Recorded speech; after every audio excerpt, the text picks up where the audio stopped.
2020 మార్చి నెల. అప్పుడు ప్రపంచవ్యాప్తంగా స్టాక్ మార్కెట్లు ఎలా రక్తమోడుతున్నాయో మనందరికీ గుర్తే. అవును, చాలా భయంకరమైన సమయం అది. పోర్ట్ఫోలియోలు 30% పైగా పడిపోయాయి. కరెక్ట్. అంటే సాధారణ ఇన్వెస్టర్లంతా తమ పెట్టుబడులు ఆవిరైపోతున్నాయని బాగా ఆందోళన చెందుతున్న టైం అది. కానీ సరిగ్గా అదే సమయంలో మార్కెట్ అంత దారుణంగా పడిపోతున్నప్పుడు కూడా కొందరు ట్రేడర్లు రాత్రికి రాత్రే భారీ లాభాలు గడించారు. నిజమే, చాలా మందికి అది ఒక మిస్టరీలా అనిపించింది. అదే కదా, ఎందుకంటే మనకు తెలిసిన ఒక బేసిక్ రూల్ ఏంటంటే మనం కొన్న షేరు ధర పెరిగితే మనకు లాభం వస్తుంది. కానీ మార్కెట్ క్రాష్ అవుతున్నప్పుడు కూడా లాభాలు ఎలా వచ్చాయి? దానికి కారణం డెరివేటివ్స్ మార్కెట్, ప్రత్యేకించి ఆప్షన్స్ ట్రేడింగ్. ఖచ్చితంగా.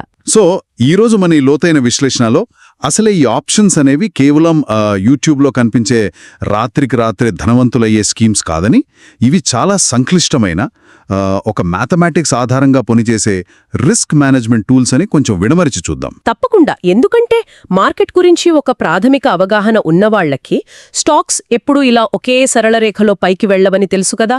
అవును, ups and downs common. Right. Market స్వభావమే ఒక అనిశ్చితి. ఆ ఒడిదుడుకులను ఒక పద్ధతి ప్రకారం ఎదుర్కోవడానికి ఆర్థిక నిపుణులు సృష్టించిన వ్యవస్థే ఈ ఆప్షన్స్. అంటే చాలామంది దీన్ని ఒక లాటరీ టికెట్లా చూసి నష్టపోతుంటారు. కానీ ఆ కాంట్రాక్టుల వెనుక ఉన్న అసలు మెకానిజం, ఆ ప్రీమియం ఎలా మారుతోంది, దాని వెనుక ఉన్న టైం వాల్యూ ఏంటి అనేది అర్థం చేసుకుంటే ఇదొక అద్భుతమైన ఫైనాన్షియల్ టూల్. ఇక్కడే నాకు ఇంట్రెస్టింగ్ పాయింట్ అనిపిస్తోంది. ముందుగా ఈ ఆప్షన్స్ పుట్టుక వెనుక ఉన్న అసలు ఉద్దేశం గురించి మాట్లాడదాం. అంటే మార్కెట్లో లక్షల కోట్లు పెట్టుబడి పెట్టే పెద్ద పెద్ద ఫండ్స్ ఉంటాయి కదా, వారు తమ లాభాలను రక్షించుకోవడానికి ఈ ఆప్షన్స్ను ఎలా వాడతారో ఇక్కడే హెడ్జింగ్ అనే కాన్సెప్ట్ వస్తుంది. ఎందుకంటే మనం చూసే రీటైల్ ట్రేడర్లు రోజూ చేసే ఆ స్పెక్యులేటివ్ ట్రేడింగ్కి ఈ హెడ్జింగ్ కాన్సెప్ట్కి చాలా తేడా ఉన్నట్టుంది కదా. చాలా పెద్ద వ్యత్యాసం ఉంది. చూడండి, మార్కెట్లో వేల కోట్ల రూపాయలు పెట్టుబడిగా పెట్టిన హెడ్జ్ ఫండ్స్ లేదా ఇన్స్టిట్యూషనల్ ఇన్వెస్టర్లు ఉంటారు. వాళ్లు కొన్ని వందల కంపెనీల షేర్లను తమ పోర్ట్ఫోలియోలో ఉంచుకుంటారు కదా. అకస్మాత్తుగా ఏదైనా గ్లోబల్ క్రైసిస్ వచ్చి మార్కెట్ ఒకేసారి 10% పడిపోయే ప్రమాదం ఉందని వారనుకుంటే వెంటనే ఆ వేల కోట్ల షేర్లను అమ్ముకుని బయటకు రాలేరు. అంటే ఒకేసారి అంత పెద్ద మొత్తంలో సెల్ చేస్తే మార్కెట్ మరింత కుప్పకూలుతుంది. అవును. ఓ రైట్. అప్పుడే వాళ్ళు ఈ హెడ్జింగ్ వ్యూహాన్ని వాడతారు.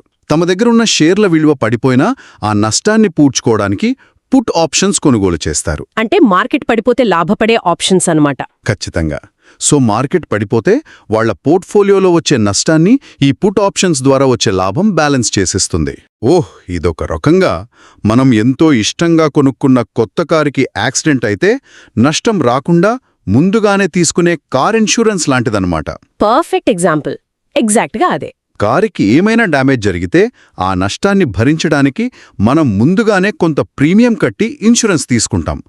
ఇక్కడ కూడా వాళ్ల పోర్ట్ఫోలియో క్రాష్ అవ్వకుండా మార్కెట్ పార్టిసిపెంట్స్ ప్రీమియం చెల్లించి ఆప్షన్స్ రూపంలో రక్షణ పొందుతున్నారు. అవును, ఇదొక ప్రొటెక్షన్. కానీ ఇక్కడ నాకు బేసిక్ డౌట్ వస్తోంది. ఇప్పుడు కార్ ఇన్సూరెన్స్ అంటే మన దగ్గర కారుంటేనే కొంటాం, రైట్? కానీ ఆప్షన్స్ మార్కెట్లో అసలు ఆ షేర్లు తమ దగ్గర లేకపోయినా కూడా కేవలం ఆ ఇన్సూరెన్స్ని అంటే ఆప్షన్స్ని మాత్రమే కొనేవాళ్లు చాలామంది ఉన్నారు కదా. చాలా మంది కాదు, దాదాపు ఎక్కువ శాతం వాళ్లే ఉన్నారు. అదే, అసలు ఆస్తి లేకుండా కేవలం కాంట్రాక్ట్ కొనడం ద్వారా లాభాలు ఎలా వస్తాయి? ఇది కొంచెం విచిత్రంగా లేదా? ఇక్కడే మార్కెట్ అసలు స్వరూపం బయటపడుతుంది. మీరు చెప్పిన ఈ పాయింట్ వల్లే ఆప్షన్స్ మార్కెట్ ఈరోజు ఇంత పెద్దదిగా మారింది. ఆ అండర్లయింగ్ యాసెట్ లేకుండా కేవలం కాంట్రాక్ట్లు ట్రేడ్ చేయడాన్ని మనం స్పెక్యులేషన్ అంటాం. స్పెక్యులేషన్. అవును. దీన్ని నడిపించే ఒక ప్రధానమైన ఫ్యూయల్ ఏంటంటే లివరేజ్. లివరేజ్.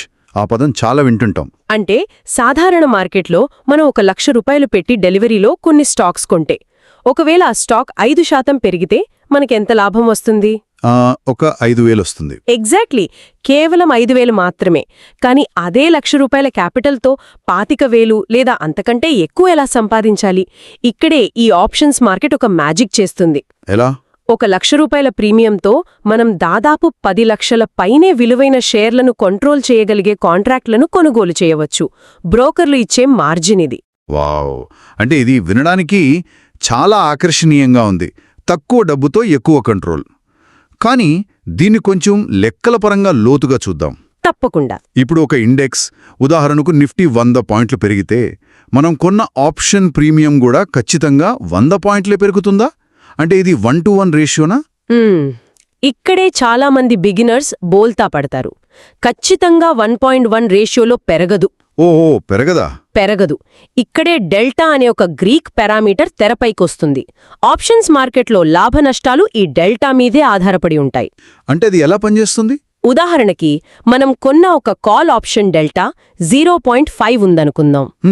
దీని అర్థం ఏంటంటే ఇండెక్స్ ఒక పాయింట్ పైకి కదిలితే మన ఆప్షన్ ప్రీమియం కేవలం అర పాయింట్ అంటే 0.5 మాత్రమే పైకి కదులుతుంది. ఒకవేళ ఇండెక్స్ 200 పాయింట్లు ర్యాలీ చేస్తే మన ప్రీమియం 100 పాయింట్లు పెరుగుతుంది. ఓహో, అంటే మనం తక్కువ ప్రీమియం పెడుతున్నాం కాబట్టి అసలు ఇండెక్స్తో సమానంగా మన ఆప్షన్ పెరగదనమాట. ఎగ్జాక్ట్లీ. ఈ డెల్టాను బట్టి మనం ఎంత లాభపడతామో లేదా రివర్స్ అయితే ఎంత నష్టపోతామో ముందే లెక్కించుకోవచ్చు. ఇక్కడే అస్సలు విషయం మరింత ఆసక్తికరంగా అలాగే కొంచెం ప్రమాదకరంగా కూడా మారుతుంది. లివరేజ్ అనేది ఎంత ఆకర్షణీయంగా ఉందో అదొక రెండంచుల కత్తిలాంటిది కదా. అంచనా తప్పితే నష్టం కూడా అంతే వేగంగా వస్తుంది. అవును, అకౌంట్స్ ఖాళీ అయిపోతాయి. సరే, డెల్టా వల్ల మనకు మార్కెట్ మనం అనుకున్న డైరెక్షన్లో వెళితే ఎంత లాభం వస్తుందో అర్థమైంది. కానీ ఒకవేళ మనం అనుకున్న దిశలో మార్కెట్ వెళ్లకుండా ఒకే దగ్గర ఎటూ కదలకుండా ఉండిపోతే పరిస్థితి ఏంటి? అంటే సైడ్ వేస్ మార్కెట్ అంటారు దాన్ని. సైడ్ వేస్ అంటే ఇక్కడ మనం కొన్న ఆస్తి ధర పడిపోలేదు కదా అని ప్రశాంతంగా కూర్చోడానికి ఆప్షన్స్లో అవకాశం లేదు కదా. ఎందుకంటే మనం టైంకి వ్యతిరేకంగా పోరాడుతున్నాం. దీన్ని ఎలా వివరిస్తారు? Beautiful question. మీరెప్పుడు ఆప్షన్స్ బయర్స్ పాలిట ఒక సైలెంట్ కిల్లర్ అయిన థీటా గురించి అడుగుతున్నారు. ఓ, థీటా. ఆప్షన్ బయ్యర్ ఖచ్చితంగా తెలుసుకోవాల్సిన అంశమిది. మనం స్టాక్స్ కొని మన డీమ్యాట్ అకౌంట్లో పెట్టుకుంటే 10 ఏళ్లైనా అవి అలాగే ఉంటాయి. దానికి టైం లిమిట్ లేదు. అవును, అవేమీ పాగైపోవు. కానీ ఆప్షన్స్కి ఒక ఎక్స్పైరీ తేదీ ఉంటుంది కదా. ప్రతి వారం లేదా ప్రతి నెల ఆ కాంట్రాక్ట్ ముగుస్తుంది. ఆ గడువు దగ్గర పడుతున్న కొద్దీ మనం చెల్లించిన ప్రీమియం వాల్యూ క్రమంగా కరిగిపోతూ ఉంటుంది. దీన్నే టైం డికే అంటారు. అంటే మార్కెట్ అసలు కిందకు పడకపోయినా సరే మన డబ్బు కరిగిపోతుందా? ఖచ్చితంగా. ఒకవేళ మనం ఆప్షన్ కొన్న తర్వాత మార్కెట్ అస్సలు కదలకుండా ఎక్కడికక్కడే ఉన్నా సరే ప్రతిరోజు మన ప్రీమియం కొంత కరిగిపోతూనే ఉంటుంది. గురువారం ఎక్స్పైరీ నాటికి మార్కెట్ మన టార్గెట్కి రాకపోతే ఆ ఆప్షన్ విలువ పూర్తిగా 0 అయిపోతుంది. వామ్మో, అంటే ఆప్షన్ బయ్యర్గా మనం మార్కెట్ ఏ దిశలో వెళ్తుందో అంచనా వేయడమే కాకుండా ఎంత సమయంలోపు ఆ కదలిక వస్తుందో కూడా పర్ఫెక్ట్గా అంచనా వేయాలన్నమాట. అవును, డబుల్ ప్రిడిక్షన్ చెయ్యాలి. ఒక విధంగా ఇది చేతిలో టైం బాంబ్ పట్టుకుని పరిగెత్తడం లాంటిదే. మార్కెట్ మనం అనుకున్నట్టే పైకి వెళ్ళినా దానికి వారం రోజులు టైం తీసుకుంటే ఆ టైం డికే వల్ల మనకు నష్టమే. అవును, ఆ బాంబు పేలిపోతుంది. అయితే ఇక్కడ నాకొక బేసిక్ ఎకనామిక్ డౌట్ వస్తోంది. ఈ రీటైల్ ట్రేడర్లు ఇంతలా డబ్బులు నష్టపోతుంటే ఒకరికి నష్టం వచ్చినప్పుడు ఆ డబ్బు ఖచ్చితంగా వేరొకరికి లాభంగా మారుతుండాలి కదా. ఖచ్చితంగా. ఎందుకంటే కంపెనీల ఫండమెంటల్స్ ఏమీ మారకపోయినా ఈ కోట్ల రూపాయలు గాలిలోంచైతే రావు. ఈ సిస్టంలో సంపద అసలు ఎలా బదిలీ అవుతోంది? ఒకరికి లాభం వస్తే ఆ డబ్బు ఎక్కడుండొస్తుంది? ఇక్కడే మనం తెలుసుకోవాల్సింది ఏంటంటే ఆప్షన్స్ ట్రేడింగ్ అనేది పూర్తిగా ఒక zero sum game. Zero sum game అంటే ఇప్పుడు సాధారణ స్టాక్ మార్కెట్ ఉందనుకోండి, అక్కడ అందరూ గెలుస్తారు. ఒక కంపెనీ బాగా లాభాలు గడిస్తే 10 ఏళ్లలో దాని షేర్ హోల్డర్స్ అందరికీ సంపద పెరుగుతుంది. అక్కడ వెల్త్ క్రియేషన్ జరుగుతుంది. రైట్, అది పాజిటివ్ సమ్ గేమ్. అవును, కానీ ఆప్షన్స్ అనేవి కేవలం ఒక కాంట్రాక్ట్. ఇక్కడ కొత్తగా సంపద సృష్టి జరగదు. ఒకరి జేబులో పడే ప్రతి రూపాయి మరొకరి జేబులో నుండి వచ్చిందే. ఓ, ఇక్కడ బయర్స్ ఒకవైపు ఉంటే వాళ్ళకా కాంట్రాక్టును అమ్మే సెలర్స్ రెండో వైపు ఉంటారు. వాళ్ళ మధ్య నిరంతరం యుద్ధం జరుగుతుంటుంది. మీరు ఇందాక అన్నారు కదా, బయ్యర్ ఒక టైం బాంబ్ని పట్టుకొని పరిగెట్టుతున్నాడని. అవును, ఆ బాంబ్ని తయారు చేసి అమ్మిన వ్యక్తి ఈ సెలర్. బయ్యర్కి టైం శత్రువైతే సెలర్కి ఆ టైం మిత్రుడు. అర్థమైంది. మార్కెట్ కదలకుండా ఉంటే బయ్యర్ ప్రీమియం కరిగిపోయి ఆ డబ్బు మొత్తం సైలెంట్గా సెల్లర్ అకౌంట్లోకి వెళ్ళిపోతుందన్నమాట. ఎగ్జాక్ట్లీ. ఈ పాయింట్ చాలా ఇంట్రెస్టింగ్. అంటే మార్కెట్లో ఎప్పుడూ ఇన్సూరెన్స్ కొనేవాడి కంటే ఇన్సూరెన్స్ అమ్మే కంపెనీకే ఎక్కువ లాభాలు వస్తాయన్నమాట. ఎందుకంటే యాక్సిడెంట్ అయ్యే అవకాశం ఎప్పుడూ తక్కువే కాబట్టి. అవును, వాళ్లకు ప్రాబబిలిటీ ఆఫ్ సక్సెస్ ఎక్కువ ఉంటుంది. అందుకేనేమో ఈ ప్రొఫెషనల్ ట్రేడర్లు కేవలం బయ్యర్గానో లేదా సెల్లర్గానో ఫిక్స్ అయిపోరు. మార్కెట్ వాలటైలిటీని బట్టి తమ వ్యూహాన్ని మార్చుకుంటారు కదా. ఖచ్చితంగా. నాకిదొక క్రికెట్ మ్యాచ్లో ఆటగాడి వ్యూహాన్ని గుర్తుచేస్తోంది.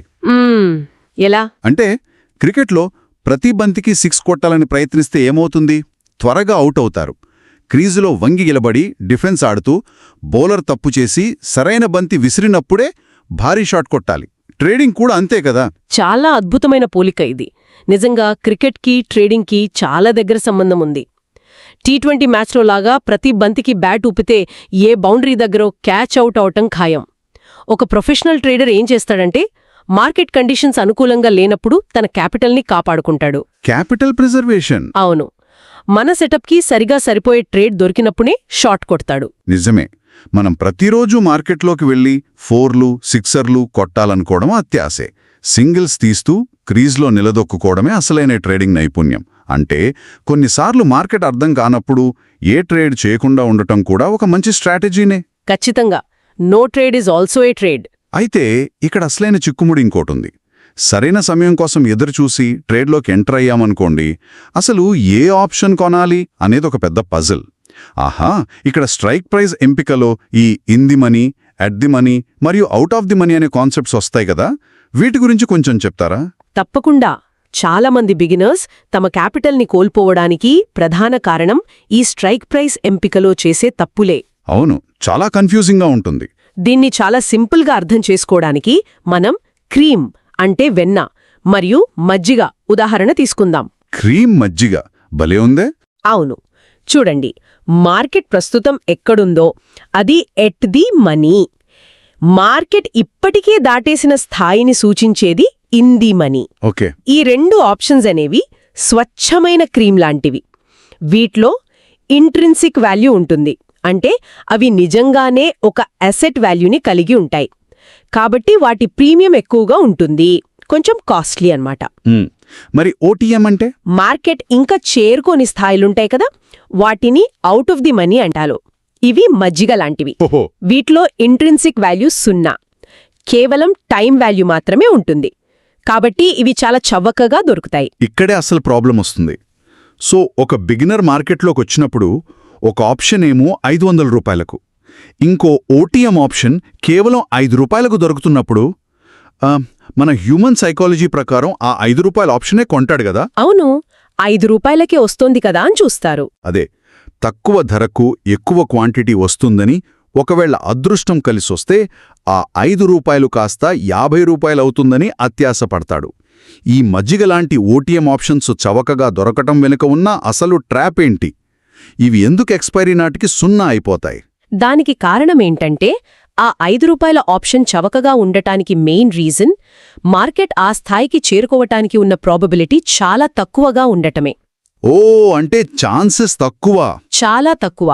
దీన్ని మార్కెట్ మేకర్స్ ముందుగానే లెక్కేసి నిర్ణయిస్తారు. ఉదాహరణకు నిఫ్టీ 2 రోజుల్లో ఒక 1000 పాయింట్లు పెరిగే అవకాశం దాదాపు అసాధ్యం కదా. అవును, అసాధ్యమే. కాబట్టి ఆ 1000 పాయింట్ల దూరంలో ఉన్న ఓటీఎం కాల్ ఆప్షన్ని సెల్లర్స్ కేవలం 5 రూపాయలకు అమ్ముతారు.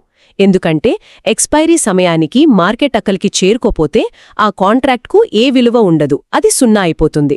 అంటే రీటైల్ ట్రేడర్లు ఈ క్రీము మజ్జిగ తేడా తెలియకుండా మజ్జిగ గ్యాలన్ల కొద్దీ చౌకగా వస్తుందని కొనేస్తారన్నమాట. కరెక్ట్. కానీ ఎక్స్పైరీ నాటికి ఆ మజ్జిగ కాస్త నీళ్లుగా మారిపోతుంది. ట్రేడర్లు పెట్టిన పెట్టుబడి మొత్తం 0 అయిపోయి ఆ డబ్బులన్నీ సెల్లర్ జేబుల్లోకి వెళ్ళిపోతాయి. ఎందుకంటే మజ్జిగ ఎప్పటికీ క్రీమ్ కాలేదు కదా. భలే చెప్పారు. అంటే దీని అర్థం ఏంటంటే కేవలం తక్కువ ధరకు వస్తుందని ఓటీఎం ఆప్షన్స్ కొనడం అనేది ప్రాక్టికల్గా ఆ ఇన్స్టిట్యూషన్స్కి అంటే సెల్లర్స్కి మనం ఫ్రీగా డబ్బులు డొనేట్ చేయడమే అన్నమాట. నిజంగా డొనేషనే. అంటే ఒక ఆప్షన్లో మనం డబ్బులు పెడుతున్నామంటే కేవలం మార్కెట్ డైరెక్షన్ తెలిస్తే సరిపోదు. మనం కొంటున్న స్ట్రైక్ ప్రైస్ డెల్టా ఎంత, టైం డికే మనల్ని ఎంత వేగంగా కరిగిస్తోంది, ప్రాబబిలిటీ ఆఫ్ సక్సెస్ ఎంతుంది, ఈ మూడింటినీ లెక్క వేసుకున్న తర్వాతే ట్రేడ్ చేయాలి. ఇదంతా చూస్తుంటే ఒక సంక్లిష్టమైన చదరంగం ఆటలాగుంది. అవును, అందుకే ఆప్షన్స్ ట్రేడింగ్లో సక్సెస్ రేట్ చాలా తక్కువగా ఉంటుంది. సరైన మార్కెట్ టైమింగ్, రిస్క్ మేనేజ్మెంట్ లేకుండా ఈ జీరో సమ్ గేమ్లోకి అడుగు పెట్టడం అంటే కళ్లకు గంతలు కట్టుకుని హైవే మీద డ్రైవ్ చేయడమే. నిజమే. సో ఈనాటి లోతైన విశ్లేషణలో మనం చాలా ముఖ్యమైన అంశాలను స్పృశించాం.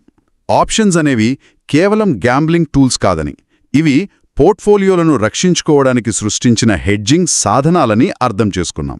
రైట్. అలాగే లెవరేజ్ అనేది లాభాలను ఎంత వేగంగా ఇస్తుందో నష్టాలను కూడా అంతే తీవ్రంగా తీసుకొస్తుందని డెల్టా, తీటా లాంటి కాన్సెప్ట్స్ ద్వారా స్పష్టమైంది.